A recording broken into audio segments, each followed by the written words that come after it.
Welcome to LOA Today. Walt Thiessen, Carlos Balasquita, and Alex King here on this Tuesday, December the 11th, 2018. It's 4 p.m. New York time, 1 p.m. Los Angeles time, 9 p.m. in London, and in Sydney, Australia, it's 8 a.m. Good morning, Sydney. We are here live streaming once again to the Facebook Law of Attraction Changed My Life group, where we're going to be doing another Q&A, inviting people who are members of the group to bring whatever issues or questions or comments or thoughts or insights they have about applying the law of attraction in their own lives and all of us doing it in each other's lives and so on and so forth. Well, I guess we don't really do it in each other's lives, but we kind of do. We share energy. That's a good part. But exactly. But by all means, yeah, right. You know, so but by all means, please post your questions if you're listening to the live stream, because that's what this particular session is all about. We've been doing a lot of Q&As lately, and we get more and more people asking questions. So that's a signal to us to keep offering more Q&As, and so that's what we're doing. So, guys, how you doing? Carlos, I can see you're getting your calisthenics in, you're stretching, you're ready to go, you're warming up. Yeah. Good thing.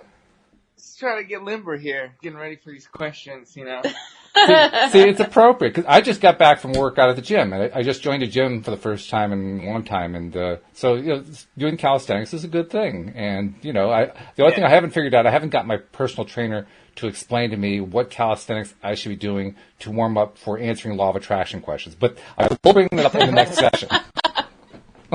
Yeah, I mean, I just got out of the car I was in the car for a couple hours, so that's why. Oh, yeah. I try to stay, you know, good posture. It's good, you know, makes you feel good, you know, when you can stand up straight. Absolutely. And Alex, how you Very doing? true. You're looking gorgeous with your hair there. You've done something different. I'm not sure what it is. It's blue. It's just blue. Okay. I don't know if I like it though. I might go back to purple, so we'll see. Well, it works Let it nice. marinate. It works nicely with your jacket. I mean, it's a nice color combination. It has a beautiful presentation Oh, on these screen. are my PJs. Oh, your These are my PJs? Oh, okay. PJs. So, Yeah. you know, so not only are you color coordinated, but you're relaxed. That's really good. I'm very relaxed. I take it you've been having a good week and had a good weekend and so forth. I did. Yep. Yeah, I can tell. It's all over your face. That's the thing. Yeah. You're a lousy poker player. You just give away all your tells. Yeah. Oh, I'm a great poker player. Are you really? Oh, okay. Sorry, I didn't mean to be insulting. Very good. Excellent. So how was your week? Well, It's been improving, actually. As That's most good. listeners know, my wife has been dealing with some medical issues, and she's showing improvement. The medication that Great. she's on is helping a lot, and she's actually able to get up and do things for parts of the day. So, yeah, it's definite improvement. In fact, I mentioned a couple of podcasts this week so far that on Saturday she came into the bedroom at one point during the afternoon and looked at me and said, "I feel like my old self again," which was like great news to hear. You know, I mean, it doesn't last all day long, but it's like even just to have a chunk of the day that's like that. Oh, after what we've been going through, that's fabulous news. So yeah, things are looking up. Things are looking really good. Plus, well, that's great news. we just got somebody in to clean the house, so I mean, all the dust is gone. I mean, life is good. You know? Yeah. So yeah. Anyway, let's see. Do we have anybody asking questions? Yeah. Well, we got people saying hello. Greetings from Romania. Oh wow, Valeriu. Thank Hi, you for Romania. Yeah, fabulous. And Deidre's here. Hi, Deidre. Just friended her yesterday. That was great. She's a friend of Nasha's, actually. And, improvement. Yeah, that's what Deidre's saying. Yeah, lots of improvement. I love the improvement. It's a good thing. So I think we'll probably have to warm them up because they aren't asking questions yet. But that's okay. We can do that. Well, I had, well, it wasn't my question, but I think I saw that you responded to this question on the group. And yeah, I kind of wanted to chat about it if we didn't have a question yet. But Sure. The question was, and this is not verbatim, so forgive me if I screwed up, but it was something about how do I believe in the law of attraction even if it's never worked for me or something like that. You remember that question? Oh, I saw that. Yeah. It's a good Right. question. So it was a great question. So like, you know, I just thought I've been thinking on it, and for me, it was just I think there is like a disconnect when because you're right. Well, I think Walt had said something along the lines of, well, you already have used the law of attraction, or you're already doing it. You just don't. Everything that you bring into your life is manifested, good and bad. And so I think that sometimes we just have to like be able to look back and start to connect those dots, right? Oh, this happened. Okay. Well, this was bad, but look, okay, well then this happened after that. And could I have had this without that? Oh, maybe not. Okay. So you kind of, oh, okay. You start to see, or you start to, oh, I was thinking about this at this time, and this kind of happened. But because I think that the person was asking how to kind of be more intentional. Right. Oh, I'm sure they were. Yeah. I wasn't trying to answer the whole question with my answer. My answer was intended to basically get them to rethink their question, to get them to understand that when you're asking, well, how do you make the law of attraction work? You're doing it every single day. And the way I tried to explain it was, just look around at your life. I mean, if you have like a particular person in your life and you really don't like that person in your life, then ask yourself, how much time do you spend thinking about that person, or talking about that person, or complaining about that person, or wondering what to do about that person? And then you wonder why the person's in your life.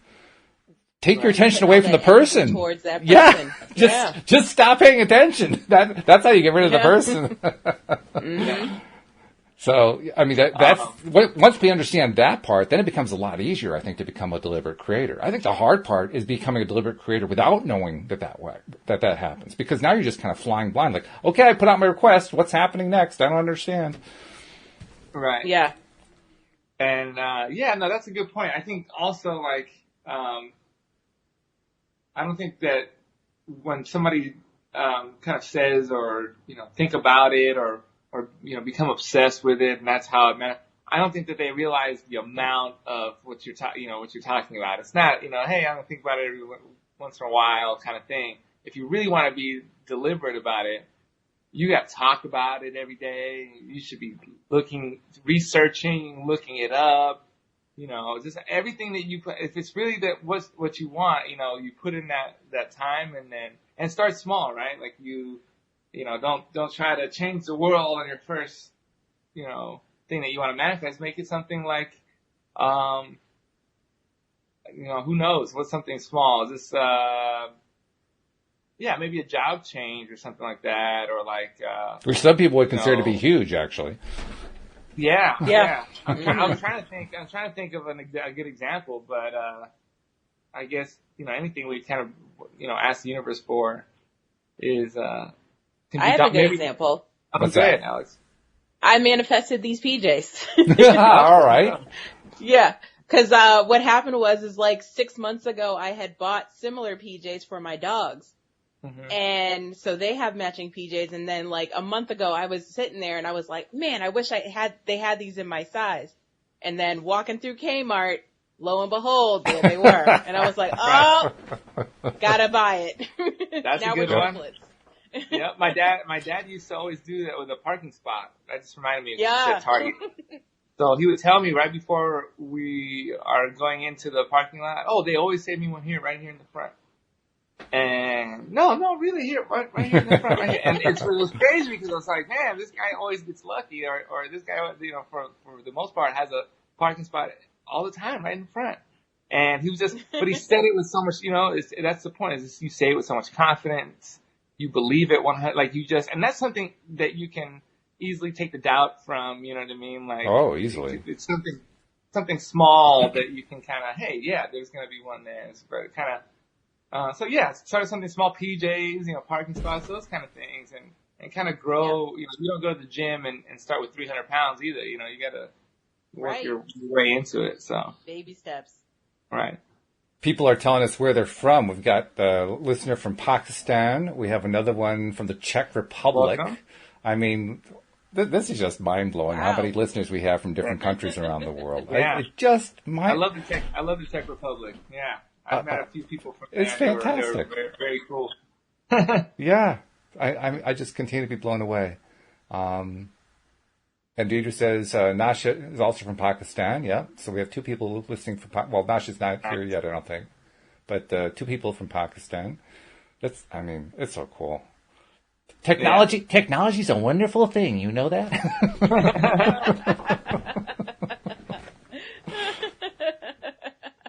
I'm thinking too about the idea of should you manifest something small or something big or something in between. And I used to believe in the idea of start small. I actually don't think that anymore, believe it or not. Not that I think you should go for the mansion or, for becoming a multi-billionaire by next year or something like that. I don't think necessarily that big, but why not go for something that would really, when it comes through, it would actually be really cool. It'd be a really big win. So I like the way Abraham says it. Abraham, there was one particular workshop where they were asked about money, and I think somebody asked, how much money should I ask for? And Abraham says, we think that all of you ask for too little. You should be asking for a minimum of $15 million. Now, how many people actually think to ask for that much? Wow. I'm seriously, And so I've started making that like my favorite number to go to, 15 million. I might as well just go for the gusto, And the other thing is, it's not like it has to come in at exactly 15 million. I love, for instance, the story that Jack Canfield tells in The Secret, where W. Clement Stone was his mentor, and Stone asked him to set a goal that was so high he didn't even think he could get it. This was in like 1980, and in $1980 he was, I think he said he was making $8,000 or $9,000 a year income. So he set a goal of $100,000, which was way beyond anything that he could even hope to make. Had no idea how it was going to happen, and didn't get any $1 million ideas or $100,000 ideas for the next month or so.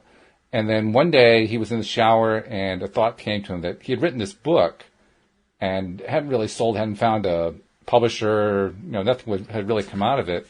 But he said, well, based on how the royalty system worked at that time, if I could make 25 cents a book, so if I sell 400,000 books, that'd be $100,000. Now he had still no idea how to sell 400,000 books. But he just kind of dwelt on that for a while and got kind of excited about it. And he also took a $1 bill and he turned it into a $100,000 bill. And then he posted it on his ceiling. He taped it to a ceiling above his bed. So every morning when he woke up, he would see that he had a $100,000 bill. Again, programming his mind and giving him something to focus on about, achieving his goal. Well, one day he was in the supermarket.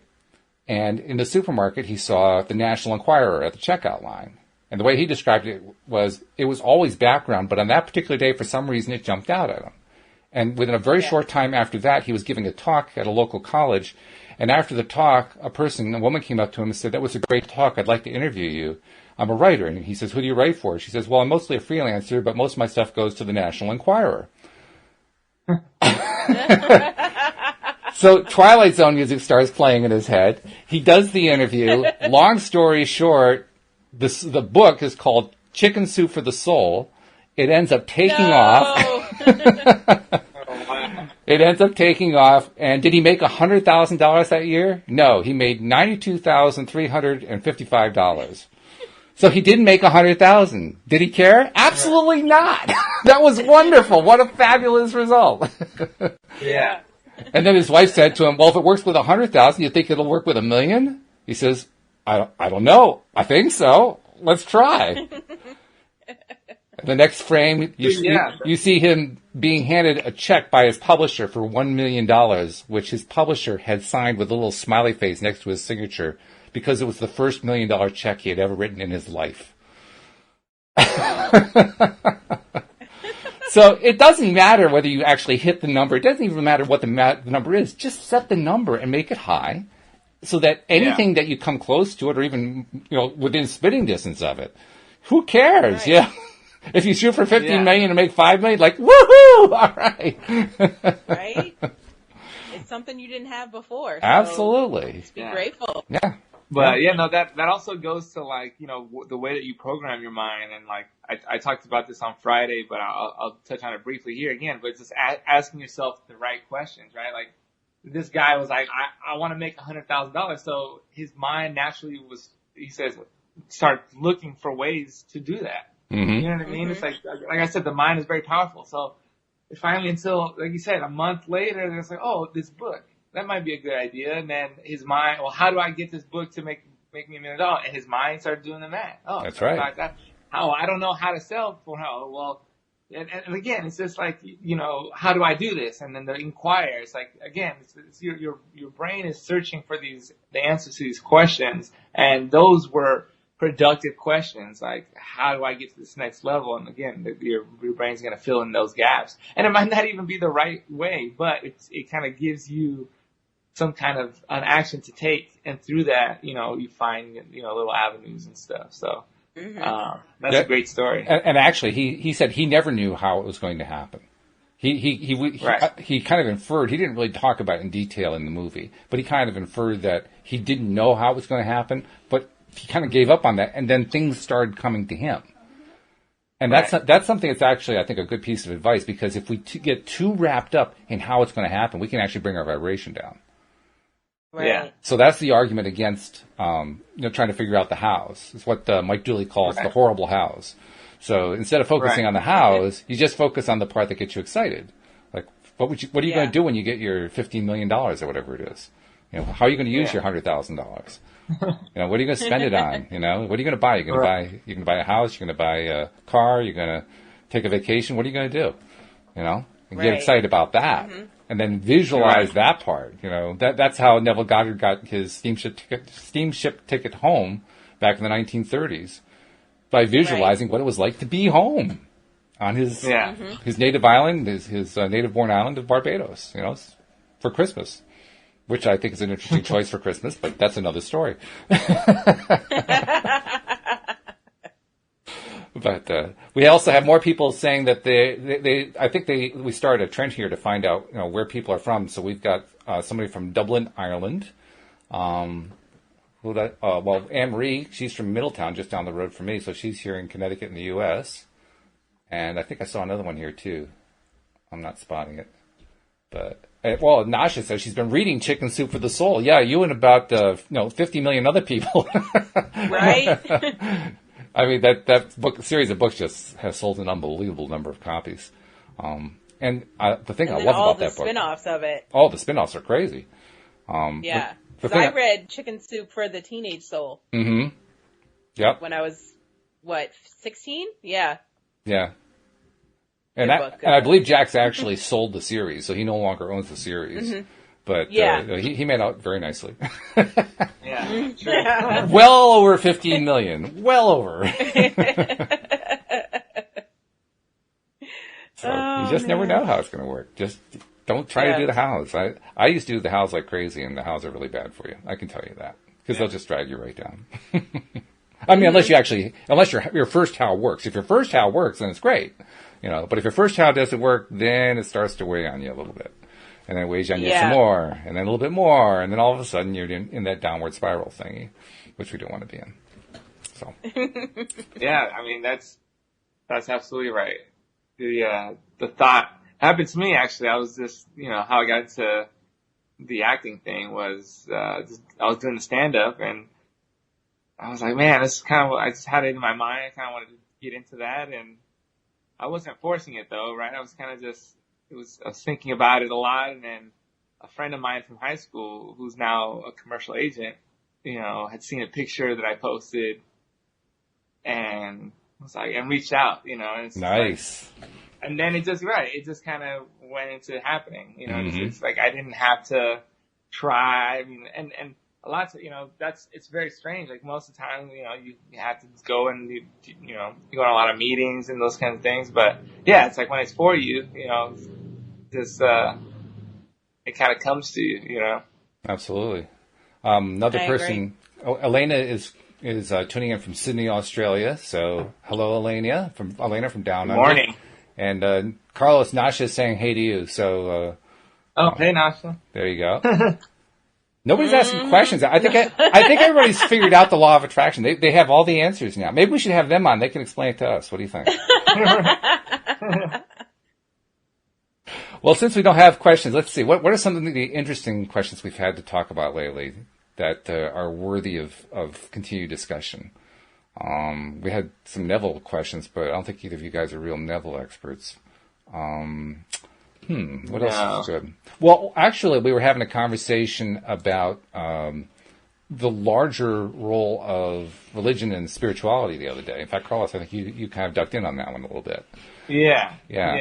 And that was kind of interesting because we normally don't go that deep into the spiritual side of the whole topic. It's funny. I mean, the things that and kind of growing up, I grew up Catholic and went to a Catholic school through 8th grade.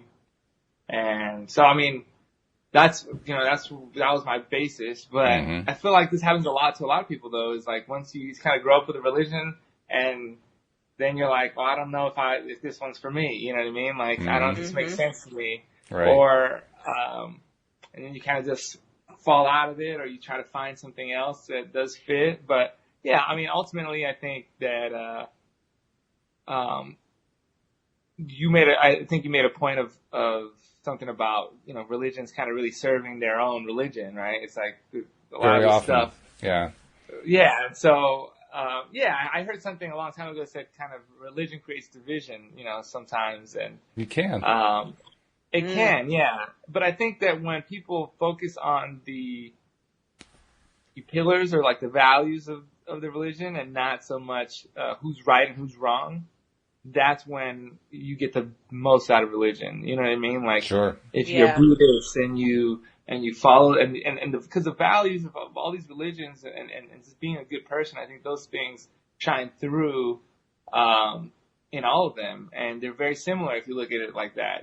So it's to me it's a lot of when I see people use religion to hurt others, that to me is like a lot of times the majority of how religion is used nowadays. But I also see sometimes, the other opposite end. It's like, hey, this person believes in this religion, and because of that, they feel very strongly to do these, great works, right? Or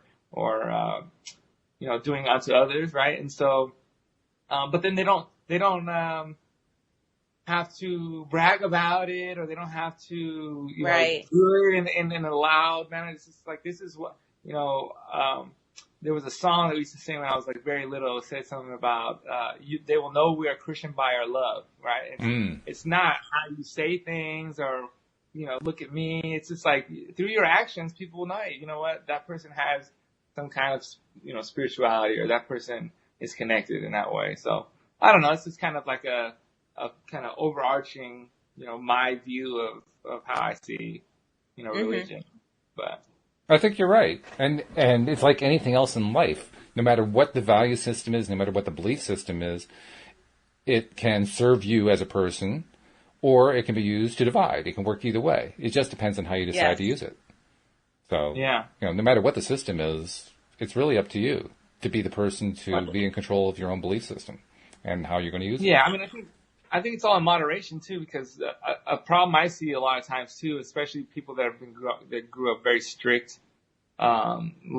religious, is that a lot of times their parents let religion do the parenting for them. So they were like, oh okay, we're just gonna do this is the religion that we're in. So these are all the rules, and it's like, and they just enforce the religion so much that they didn't really, and that's when people kind of grow up and they don't understand even the religion that they're in. You know what I mean? They're like, this is supposed to be this, but for me, it's only been a burden. It's only been, I can't do this and I can't do that and I can't do this.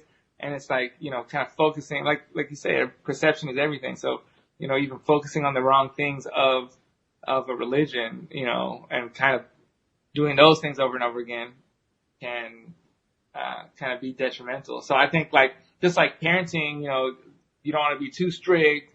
Then you also don't want to be, their best friend. You want to have a kind of real middle ground relationship. And I think that's the same thing with, religion. If you treat it like a cult, or you treat it like it's like, and it's everything is, against you, or like, I can't do this, or you just limit yourself, based on it, then you're not going to like it, and you're not going to really draw the things that you should be drawing from them. But I think that you should really just take things, for the positives, right? Always. So. Well, we've got 2 questions from Nasha, and Nasha wanted to get the question asking going, and she contributed twice the value. So let's go. Actually, it's three. There's three questions, but two of them go together. First question is, what is the true meaning of letting go of your past?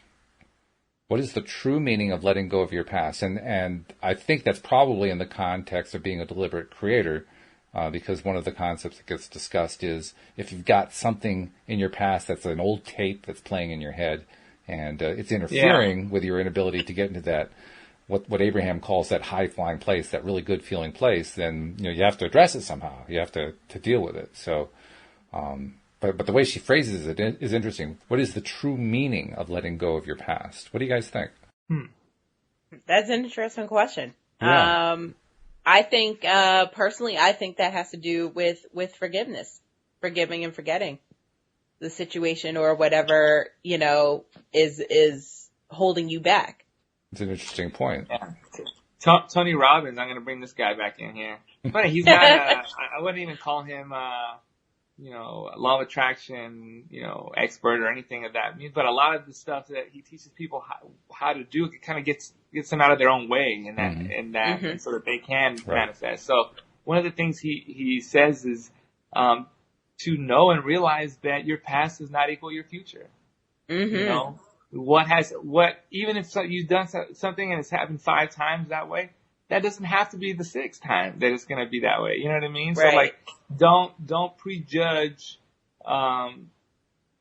opportunities or situations. Try to really just be in the moment and take in what is going on at that time, and I think that I talk about this all the time as far as the things that we go through maybe and that are in the kind of the negative, how that they grow us and they allow us to learn and build this kind of tool belt, right, that I talk about that will allow you to deal with or be prepared for your blessings in the future or your, whatever's coming to you, positive, right? And so I think, really the true meaning of letting go isn't forgetting everything, right? It's like all these things have taught you lessons. And so I would say that really just taking the lessons from the experiences and then letting the experience go, right? Like if it was a bad breakup, you take that lesson, like, what did I learn from this? I learned that this is what I do want and that I respect myself and that, that I'm going to put myself first. All these things, these beautiful things that you learn from it. You want to make sure that you get the lesson because you don't want to have the experience without the lesson because then the experience was for naught, right? It was kind of a waste. Right. And, it's just taking those experiences, but then being able to, like you said, Alex, just let go of that. Like it's not holding me anymore. That isn't going to determine what happens in my next relationship. Yeah. But I did take, so it's a twofold. It's you do let go of those, of the past. But the past is there for a reason. All those little lessons that, kind of will build you up to make you strong. That's true. I think also the past, we have to remember, not everything in the past is negative. There's an awful lot in the past that is positive that we ignore and overlook. So I think part of it is appreciating the past, the parts that we like, and even more importantly, and this is perhaps where the real art comes into it, is taking the stuff that we didn't like, maybe stuff that was traumatic, maybe something that was, truly in some way violating who we were, something traumatic, and seeing if there's a way that we can rewrite it in our minds, replay it and play it in a different way, in a way that comes out the way we wanted it to come out, because that can very often provide healing and make it easier to let go of the thing. We're talking about letting go of it. Well, okay, how do you let go of it?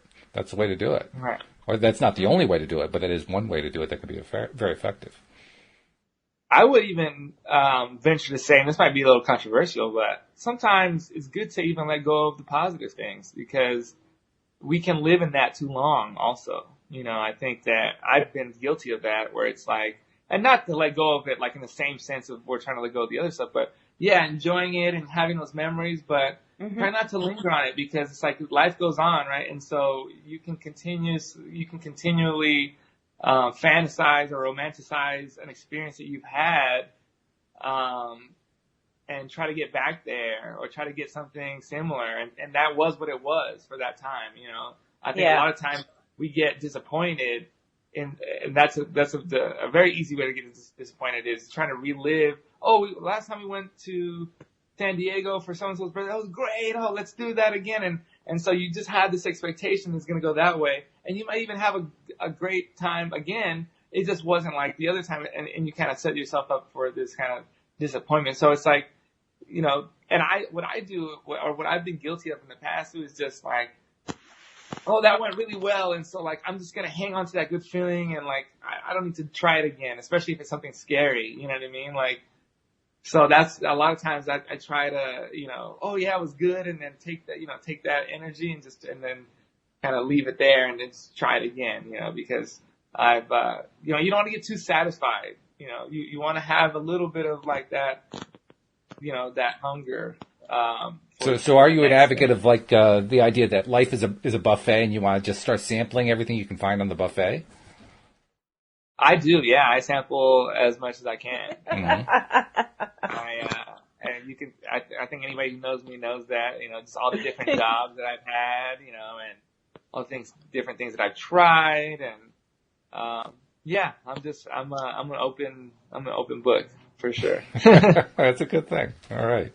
Yeah. And then Nasha has, two other questions that work together. She says, how can one heal the inner child, which we started to address in some ways, and does Neville say anything about that? And as you were talking, Carlos, I was thinking about that second part of the question. Does Neville actually say anything about healing the inner child?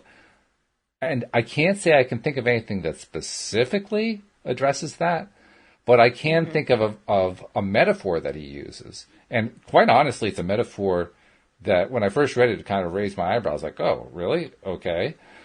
He metaphorically equates the conscious mind to being male and the subconscious mind to being female. And that there is what he describes as a love relationship between the two. I mean, he acknowledges that they're really two parts of the same mind. It's all one mind, but it makes it easy for us to understand, or easier for us to understand what's going on when we divide into conscious and subconscious. And then he likes to say that if you think of it as a gender thing, then you basically create a loving relationship between the two. It's a very intimate relationship between the conscious and subconscious mind. Now, he also has some metaphorical meanings that go along with that, and this is where you need to have the Neville decoder ring to kind of make sense out of it. But that's the closest that's the closest I can think of to him addressing the inner child, because from his perspective, anything that you're putting into your subconscious mind, you want to do lovingly and gently. And that's an inner child thing, I would think. It's not really so much about, healing the inner child. It's more like, how do you work with the inner child? How do you work with the conscious and subconscious mind? And his answer is gently and lovingly. So it's close, not quite the same thing. Yeah, I think that's interesting too. I think that we're constantly trying to do that, right? Is trying to heal that inner child. And I think that, like I joined the podcast yesterday. Was it yesterday? And, I think it was, yeah. To ask a question. It's like, and that was it. It was like, man, like I've been thinking this specific way for so long, and then it kind of, hit me out of left field that that's not reality. That was all made up in my mind, right? And so I just think that we constantly are trying to, thrive for more and more consciousness and more awakening, I guess you could call it. And so the first step you're already on, right, is like, hey, I realize that this is a thing, and you just kind of try to constantly work at it, and it's just like a muscle. Like you go to the gym and you work out, and it's the same thing. It's like the more that you use it, and the more that you train your mind, and it just becomes easier to elevate from that. And another thing that I think is huge is to kind of keep moving forward and to heal that inner child is just constantly evaluating your relationships, because I feel like as you grow in awakening, sometimes not everybody can function on your level, and so just knowing not letting people drag you down into low vibration. Just trying to stay as high in vibrations as possible, and then bring others up with you if you can. Like that's that's ultimately, what you would want. But, some people they can't even fathom the level of consciousness that you're at. They're just working at a completely different level. And so, right. Just kind of being aware of that and yeah, just, it's a constant process, I would say. Deirdre made a comment regarding the Neville part of the discussion. And Deirdre, I'm really interested to know if you know what the source, which of Neville's books he wrote this in, because I don't recognize it exactly the way you described it. She says, I'm thinking of something Neville says about the only time is now and that the past is just memories. Don't look back as Lot's wife did, who turned to salt. Salt being a preservative, not letting go is preserving it. It's interesting, but I don't remember that. I have not read all of Neville's books, so I'm really curious to know which book that's in. If you happen to know, if you don't know the answer, it's okay. But if you happen to know that, I'm going to be curious to know where it is because I want to see that. And then we also had a question. Well, it's sort of a commentary and a question from Aliyah. And Aliyah says, I used to get bullied in high school. I have learned to love myself, but how do I get rid of those beliefs in my subconscious mind that stop me from living my life the way I want to? I care way too much about what people think about me. Constantly scared of people bashing me. And I know that I need to let those old beliefs go, but I don't know how. And first of all, I think anybody here listening in and participating can be sympathetic because high school can be a kind of a rough time the way some people treat other people in high school. So the fact that you're a bully. Facts. What's that? Yeah. I said facts. Facts. Oh, yeah, that's right. Yeah, absolutely. Any ideas, though, on what she can do? She says she's been learning to love herself, and that's good. I would say keep doing that. But any other ideas for helping her to, as she says, get rid of those beliefs in her subconscious mind that stop her from living the life the way she wants to? Well, that's what I just started doing the other day, and I think, and I'll bring it up here because if you weren't listening yet to yesterday's podcast, but I had joined and asked one, it was Patty, right? I think was his name. Yep, Patty. Patty about. I had something similar. It wasn't about bullying, really. It was just about how I grew up thinking about the expectations that women have for men that they date or their significant other. So I had this, like you, I had this very these subconscious, beliefs that just, and I know that I have them. You just kind of have to try to let them go, right? So it is hard. But yeah, just loving yourself. And then I have found that, the more transparent that I am with those who are close to me, the more myself I will feel. So like, I know that even, being subconscious, even the people that are, closest to you, there's certain things that you don't even tell them. It's like, oh, I'm embarrassed. You like to control the way that people perceive you. And that's the kind of the control that you have because, as, in high school, when there's people bullying, there's not a lot of control. So it's like that, when you kind of get out of that, people like to hold on to that control of how people perceive them. But when you start to let a little bit of that go, like might tell your best friend, hey, actually, I know that, I don't know, whatever it is, like, hey, I know that, I seem like I'm, this, but it's like, this is something that bothers me and stuff. And then you start to realize it's like, oh, that person's not judging you, they're accepting you for who you are. And so you start close with the people who are close to you and just become a little bit more and more transparent. And then my goal, because I'm not even there, I'm very in the infancy of this, but my goal is I want to just be able to tell anybody anything without any, embarrassment about anything, or just be completely open. Oh yeah, this happened to me, and it's just because that to me is ultimate freedom is the lack of fear, and that's kind of what that is fear of judgment, right? And so right. I would say just that's my advice. Is that or that's what I've been doing. So I can't even tell you that this is concrete advice, but as somebody who's going through it, this is what I'm trying, and just try to kind of lift that shame or that embarrassment over, and everybody has little secrets, right? And so that maybe try that. Maybe that'll help you out to kind of love yourself even more, Yeah, that's good.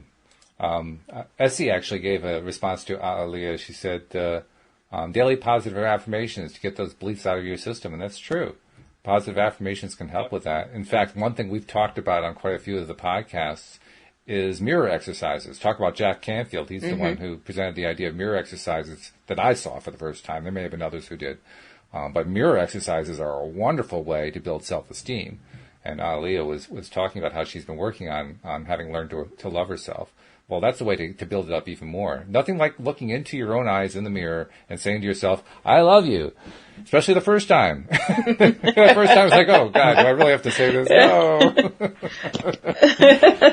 But when you do it on a regular basis, I mean, we're going to have somebody on probably one of these Sundays. Anne Marie's husband, Mike, has been doing it now for, I guess, almost like 2 months. And he's telling me that the change that he's been experiencing is like a world of change. So, and I've experienced it myself. I did it for about 45 days in a row, something like that. And it did a lot for me. Well, I'm sorry, I'm not familiar with this. Mirror exercises, literally, it's something you do every single day. You devote as much time as you can. It doesn't have to be a lot of time. My very first session lasted 5 seconds, so it doesn't give you, it's not like it's a whole lot of time.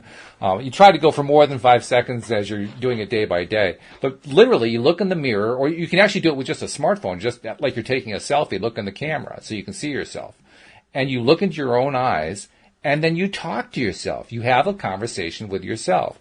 And the purpose of it is to build yourself up by telling you all the things that you like about what you're doing, what you're thinking, what kinds of efforts you've been making, how you've been treating people, all the good things that you've been doing in life, just to reassure yourself and remind yourself you're a really good person. You're special. You're a fabulous person. You deserve to be loved. You deserve to have good things happen.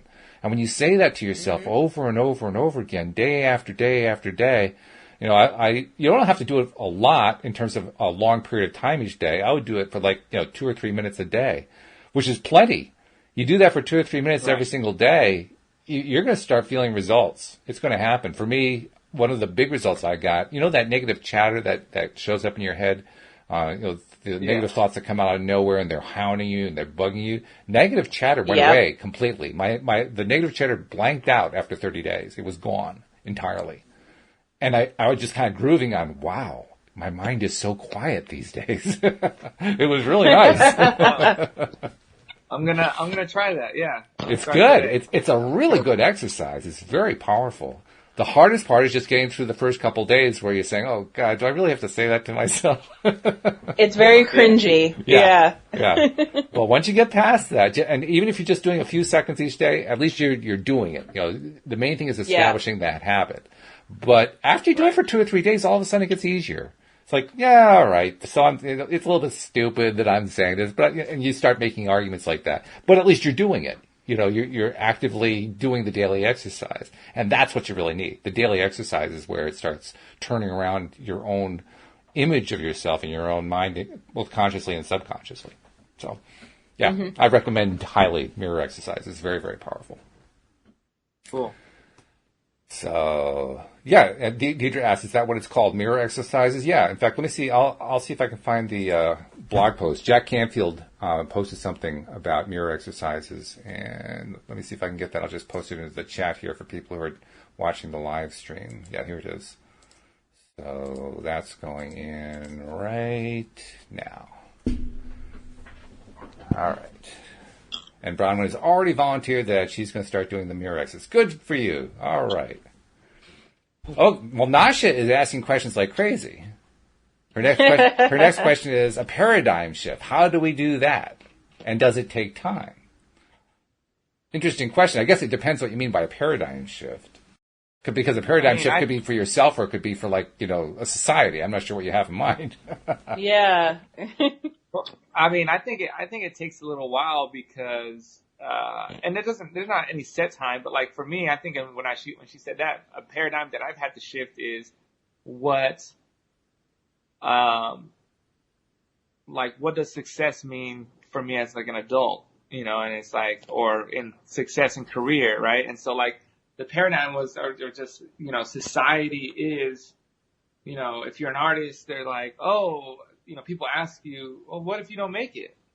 But if you're an engineer, nobody asks you that, right? Nobody's like, oh, right, what if right. what if you don't make it? It's like, but it's because of, it's this paradigm that we have. It's like, you do this, you go to school for this amount of time, you go, and then, okay, and everything's, in this in these little boxes, right?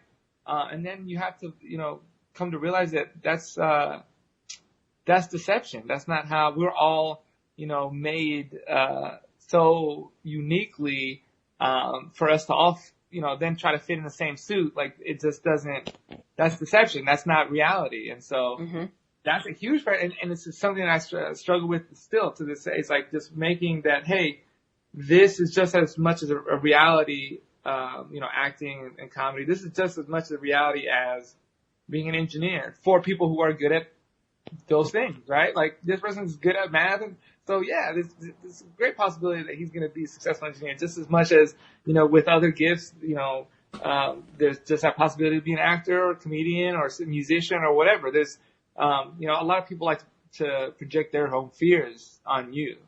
And so that's another thing. It's like, and imagine when all of society has that same fear and they're telling you that it's very difficult. And so that's to me, is what makes it difficult. But I think the more,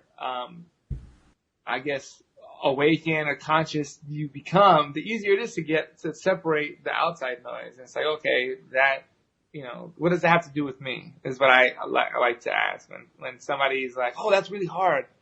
That probably won't happen because I tried that, or I knew somebody that did that and it didn't work out for them. What does that got to do with me? You know what I mean? Like that's just like my past doesn't equal my future.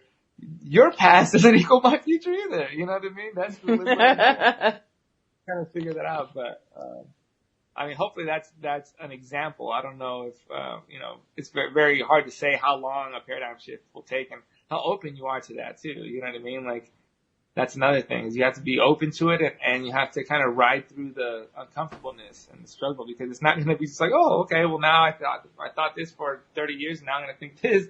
There is that, constant, oh, well, your mind kind of reversing, you have to adjust and you have to keep adjusting and realigning and realigning and realigning. So it also depends what you mean by a paradigm, I think, but a paradigm for me is something that plays a major role in your life, which is a fairly broad definition. Right. So when you're trying to make a paradigm shift, you're trying to make a major shift in your life. And there are a lot of ways I think you can look at that. One of my favorite ways to look at it is the way Abraham describes it. And the cliche that gets repeated so often, but it's really true, is when Abraham said, it is just as easy to manifest a castle as it is to manifest a button. And it's true. So when you're trying to answer the question of how do you make the quantum shift and how long will it take to make the quantum shift, how long will it take to make the major shift that you're looking for in your life, the answer is, how long is it going to take you to get on and stay on that positive track for attracting it in the first place? Because when you're on that track, if you really get on that track and you're really in a belief mode, like, yeah, I believe it's going to happen. In fact, I don't have any doubt in the world. The universe loves speed. The universe will deliver really, really quickly if you really, really believe it. The only reason that we have any kind of delay is because of our doubts and our concerns and our worries and focusing on, what if it doesn't work? And, the other part too is so many of the requests we make from a perspective of lack and we don't realize it. That's why so many of the conversations and pieces of advice and guru tips and so forth are about making sure that you're in the feeling place about the thing that you want. Because if you put out a wish and you wish it from the point of view, from the emotional feeling viewpoint of I don't have it, you are going to get back, you won't have it. Okay, I promise you, you will not get it. That's the universe's reply. I swear to God, I promise under no circumstance will you get it. And we don't realize it. We often don't realize we're putting out that kind of a vibrational signature, but so often we are. So, how do you make a major shift happen, a paradigm shift? You do it by believing it and by living it and thinking it and making it your life. And how long will it take? How long will it take for you to stay there and believe it? That's it. Really, in a nutshell. Yeah, I mean that's the hard part though. That's where it comes into like the realigning, because it's like that's the doubt is what you're saying is the doubt is the killer of manifestation, right? So it's like that's why I think it does take a little bit. I mean, if you have that ability, that's great that you can just shift an entire way of thinking or something completely, different in your life and just go after it. But sometimes, it just takes a little work. But I think, one thing is make the decision. If it, like you said, if it is if it's a huge thing in your life, what I'm saying isn't like, hey, kind of do it and then think about it and then kind of, release a little bit of doubt at a time. No. I'm talking, you have to make a decision because not making a decision is also a decision. So, yes, it is. You want to make that decision. And a lot of people, so this is, I'm going to share this with you guys because my dad shared this with me and I've listened to this or I've kind of had this in my brain for a long time. But a lot of times when we have to make a hard decision, life decision, we don't because we're afraid. We're afraid of making the wrong decision. But once I learned this, there is no wrong decision, right? It's like you make the decision, you make the best decision that you can at the time, and then you deal with the consequences and you make it the right decision, right? It's like you have a lot of people think that after making a choice, their power kind of goes away and now they're stuck. But you have to understand is that you are a deliberate creator throughout the whole process. So if any time throughout that choice, something isn't going right, like you have the ability to move and adjust and you have, there's probably infinite ways of doing that one decision. So, not to get kind of really hampered on whether you should do it or not, or make a decision. And then that's a part of like not having the doubt. It's because once you make the decisions, you can't, it's very hard to go backwards a lot of times if it is a true paradigm shift. You can't just quit your job and be like, oh no, I'm just kidding. A month later, it's like, oh, now you're in it. You almost have no choice but to believe. So just kind of the more deliberate you are, you just naturally have less doubt, so be as deliberate as you can to give yourself the best shot. So even if and when those things do come into your head, you're like a lot, when I have doubt, I'm like, well, I don't know about this acting thing, but then I know for 100% that I don't want to do what I was doing. You know what I mean? So it's almost like I might not be 100%, but I know 100% I don't want to go back. So that for me is just enough sometimes to kind of propel me forward. The whole question about how much time it's going to take is one that I've thought about a lot over the years. Mm-hmm. And the more I think about it, the more I realize it just comes down to us. Because, I mean, I've manifested things literally in a split second. So there's no rush, but there's also no automatic built-in delay time. It's whatever you are willing to let it in for. The only thing that stops it is our own resistance points. Things that we doubt, that we don't feel comfortable about, that it rubs us the wrong way, or what's happening is rubbing us the wrong way, or what's that? But what about timing? I feel like people don't talk about divine timing or anything like that, but it's like, I want to manifest this right now, but again, your life has a lot of layers to it. So like having something right now maybe isn't what you need, and that doesn't mean that you're not manifesting, it's not coming to you. It's just like, it's just not meant for you right now. That's right. I want a baby and I want a wife. Okay, well, I would like to have one before the other, you know what I mean? But I'm manifesting both of those things. Right. I'm manifesting both of those things at the same time, but it's like, like the universe isn't gonna kind of skip over one and just put your life into shambles, right? You are getting things that you are manifesting, but you're getting them, usually kind of in this flow or in this order, like, Walt talks about this river that, so it's I try to keep that in mind, because that little bit of patience and knowing that allows me to vibrate at a higher vibration and allows me to manifest more things. You know, I think a lot of times, frustration is also a very, negative emotion that a lot of us feel. And so trying to stay out of that, try to stay out of frustration as much as you can, and that kind of sets you up for success, Well, you mentioned the stream concept, and there are actually two metaphors that come out of that are really helpful. One is a stream is made up of water.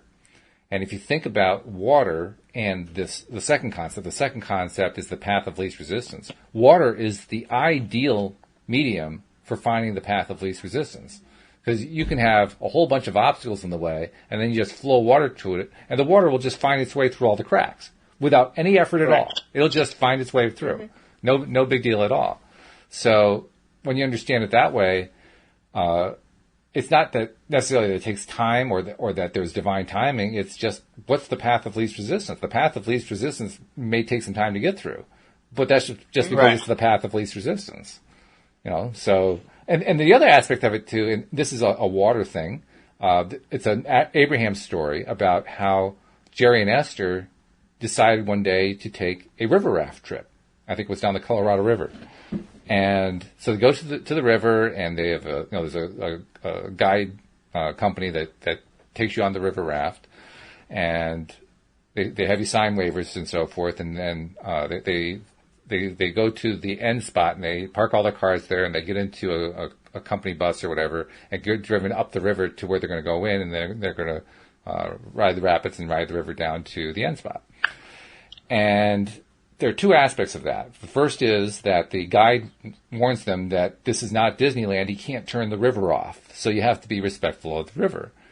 The second is that Abraham creates a what-if scenario. What if Esther and Jerry said to the guide, after we've heard about how rough the river is and all that, we're wondering, could you just drive us back down to the end spot and put us out like 200 yards out, and we'll just ride the last 200 yards in. And the guide would say, well, yeah, I can do that, but I thought you wanted to ride the river. And that's the point. The point is, I thought you wanted to live the life. Is it all you want is the end result, or do you want what leads up to the end result? Because what leads up to the end result, that's where all the living is that takes place. And that I think, is where your point was going, Carlos, the idea of divine timing. Divine timing is really about living the life. Well, I think that's the biggest paradigm shift that I think any of us can have, is the realization that the journey is everything. I think when you're little, you're like, oh, I can't wait to, when you're little, everybody thinks about skipping time. They're like, oh, I wish I could skip to being an adult already. I wish I could be 21 already, and everybody's like looking for these, milestones, but it's like, then you get to an age, or maybe it's not an age thing. Maybe it's just like like I said, a paradigm shift, or a realization where it's like, oh wow, like if I continuously think about when I get here, then I'll have this, or it's like, no, I have it. This is it. This is what and that's what made me, make the career decision I made. It's like, because I was doing that. I was like, oh, well, when I have, once I get to whatever, and it's just like, man, this is sucking every day until I get there. It doesn't make a lot of sense to me, right? Like, so now, if the journey is enjoyable, then, the end will be just as enjoyable. You don't have to wait, to start enjoying life for any specific moment. Yeah, that's true. Well, as usual, our hour has flown past, but this has been really good. We've had some good questions, and thank you very much to our listeners in to the live stream on the Facebook Law of Attraction Change My Life group, because you made it that much more special. And Alex and Carlos, I'll be talking to each of you for different podcasts on Friday. Yeah, yep. Cool. So it's going to be good stuff. We'll see you all then. And we hope that you'll join us next time as well here on LOA Today. Goodbye, everybody.